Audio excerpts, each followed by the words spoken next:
Hyderabad కేపీహెచ్బీలో Muthoot gold loan సంస్థ వద్ద బాధితులు మరోసారి ఆందోళనకు దిగారు. మేనేజర్ ప్రియాంక చేసిన మోసంతో నష్టపోయామని ఆరోపించారు. తాము గోల్డ్ లోన్ పెట్టిన బంగారాన్ని మేనేజర్ స్వలాభానికి వాడుకున్నారని మండిపడ్డారు. తమ బంగారాన్ని అందజేయాలని డిమాండ్ చేశారు. సుమారు 60 మంది బాధితులు ఇబ్బందులు పడుతున్నారని వెల్లడించారు. ఓవైపు పోలీసులు, మరోవైపు బ్రాంచ్ సిబ్బంది ఎటువంటి సమాధానం చెప్పడం లేదని వాపోయారు. స్వర్ణ వర్షం అనే స్కీమ్ ద్వారా కూడా మోసాలు జరిగాయన్నారు.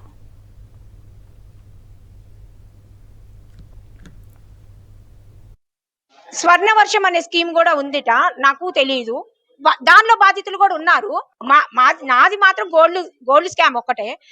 మిగతా వాళ్ళది మాత్రం స్వర్ణ వర్షంలో కూడా మనీ కట్టారంట. దానికి కూడా రెస్పాన్స్ లేదు.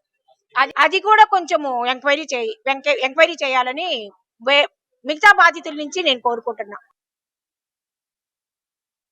సో ఇక్కడ మేము గోల్డ్ పెట్టాము. సో మాకు వచ్చి గోల్డ్ చెక్ చేస్తే గోల్డ్ లేదు. సో గోల్డ్ మాయం చేసేసారు. సో అడిగితే ఏం రెస్పాన్సిబుల్ ఇవ్వట్లేదు వాళ్ళందరూ. సో వారం అయింది కంప్లైంట్ ఫైల్ చేసి. సో వారం అయితే అటు ఇటు తిరుగుతున్నాం కానీ ఏం ఇంటరాక్షన్ ముందుకు వెళ్ళట్లేదు. సో మొత్తము 60 మంది దాకా ఉన్నారు బాధితులు. మొత్తము 60 మంది దాకా బాధితులు ఉన్నారు. సో అందరూ రోజు వస్తున్నాము, రోజు తిరుగుతున్నాం పోలీస్ స్టేషన్స్ కి. ఏం రెస్పాన్సిబిలిటీ ఏం లేదు. సో మాకేం న్యాయం జరగట్లేదు. తక్షణమే న్యాయం జరగాలి. స్టాఫ్ కూడా ఇంటరాక్షన్ జరుగుతుంది అని ఇలాగే డిలే చేసిపోతున్నారు.